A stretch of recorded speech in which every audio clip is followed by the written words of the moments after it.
আজি চাহটো ঢালাই মাৰিবৰ কাৰণে আমাৰ আইগৰাকী এতিয়া মেচিনৰ ওচৰত চাকি বন্তি জ্বলাই পেলাই ৰছী শৰাই আগবঢ়াইছে তেখেতসকলে যাতে ভাল কামটো সুকলমে হৈ যাব পাৰে, কোনো বাধা বিঘিনি নাহক। জানেই মইতো ভিডিঅ'ত দি আছোঁ, কোফা মানুহ কিবা কিবি হৈ যাবও পাৰে, সেইটো কাৰণে নেদেখাজনৰ ওচৰত এতিয়া চাকি ধূপ বন্তি জ্বলাই আমাৰ আইগৰাকীয়ে সেৱা লৈছে শ্ৰমিকসকলৰ ওচৰত। এইকেইজনে কিবা এটা বোলে দিব লাগে বুলি কৈ আছে, তাকে পইচা 100 টকা এটাকে দিম বুলি মই কৈছোঁ আৰু ইয়াৰ লগতে। তাৰপিছত এইফালে আমাৰ এগৰাকীয়ে মেচিনত দৰৱ কাটি ভৰাইছে, বাধা বিঘিনি আঁতৰক, হানি বিঘিনি আঁতৰক, যাতে কোনো বিঘিনি নাহে, কামটো সুকলমে শেষ হৈ যাব লাগে ভৱিষ্যতলৈ। ইয়াৰ তলতে শুব যেতিয়া কিবা যাতে থাপককৈ ভাগি নপৰে, সেইটো কাৰণে এইয়া মেচিনৰ কোনো বিজুতি নঘটক মাটিৰ তলতে এয়া জ্বলালে। তাৰপিছত আমাৰ এইফালে ওপৰত এতিয়া ঢালিবৰ কাৰণে একদম মিস্ত্ৰী কাম চালু কৰি আছে। এইফালে এয়া মেচিনৰ শব্দত মানে একো কথা ক'ব নোৱাৰি, তাকে মই এয়া নিজে অলপমান বলকি দিছোঁ আৰু। এইফালে এয়া আহি গ'ল মাল। হাতত চৰ্দাৰজনে কৈছে একদম ভালদৰে ঢালি দিবি, এয়া প্ৰথমটো মাল পেলাবলৈ এয়া আহিছে। ইয়াতেই কৈছে বোলে ইয়াতো কিবা এটা বোলে ধন দক্ষিণা দিব লাগে, নহ'লে আমি বোলে ইয়াতে মাল নেপেলাম বুলি কৈছে। মই কৈছোঁ হ'ব দে, যে পইচা 200 টকা এটা দিম, পটাপট কৰ সোনকালে কৰ। তাৰপিছত এয়া মাল পূৰা দি হৈ গ'ল আধা কাম। এয়া পলিচ মাৰি আছে, এইখিনি চাওক, চাইডকেইটা মাৰিছে, তাৰপিছতে মাজতো মাৰিব। এইফালে এয়া মাল পূৰা নি আছে, শ্ৰমিকে পূৰা কাম চালু কৰি আছে। তাৰপিছত এয়া অৱশেষত এয়া ফিনিচিং শ্বটটো দিবলৈ হৈ গ'ল। এইফালে জোখ মাখ কৰি পূৰা একদম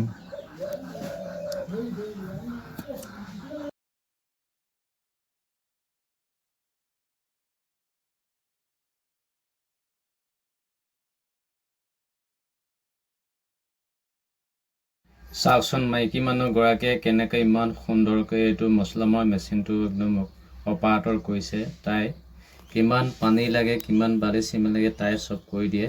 পানী এতিয়া ঢালিব মেচিনটোত, পানী ঢালি মছলাটো একদম মিলাই মেলি ওপৰলৈ তাই পঠিয়ায়। দেখি অলপ ভাল লাগিলে দেই। এয়া তাৰপিছত এয়া আমাৰ মাইকী মানুহ, আমাৰ বোৱাৰীখনে চাহ আনি দিছে, বিস্কুট, এয়া মিঠাই, কাম কৰা শ্ৰমিকসকলক খাবৰ কাৰণে। এইফালে ওপৰত কাম লাগি আছে শ্ৰমিকসকলে।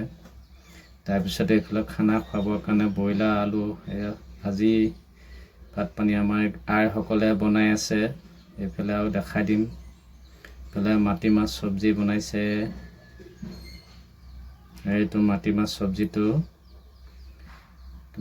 চব্জি, তাৰপিছত আৰু মাছ বনোৱা আছে, মাছ, বিলাহী, এইটো মাছ আৰু বিলাহী সুন্দৰ, কিমান ধুনীয়া কালাৰ দেখিছে নাই, খাই কি টেষ্টি লাগিব চাওকচোন, কিমান সুন্দৰকৈ বনাইছে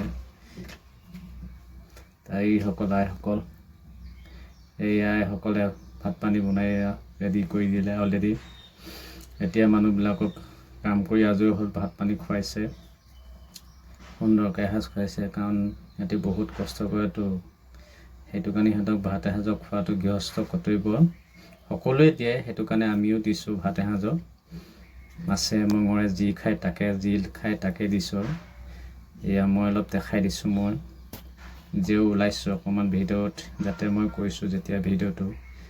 এইফালে এয়া ভাত পানী দি আছে আইসকলে। এইটো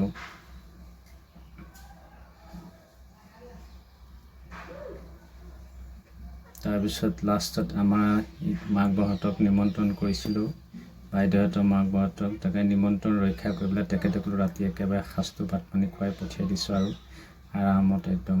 তেখেতসকলে সেয়া যি বনাইছে তাকেই খাইছে চবে। অলপ আলোচনা কৰিছোঁ, অহাৰ কাৰণে খুব ভাল লাগিলে, কাৰণ মই নিমন্ত্ৰণ কৰাৰ কাৰণে যে নিমন্ত্ৰণ ৰক্ষা কৰিলে সেইটোতে বহুত মই সুখী। সেইটো কাৰণে সন্ধিয়া সাঁজটোকৈ খুৱাই বুলি পঠিয়াই দিবলৈ এয়া ভাত পানী খাই আছে আৰু। নেক্সট ভিডিঅ'ত দেখাম আৰু মোৰ কিমান কাম আৰম্ভ হ'ল, কিমান আৰু আছে বাকী। Bye bye.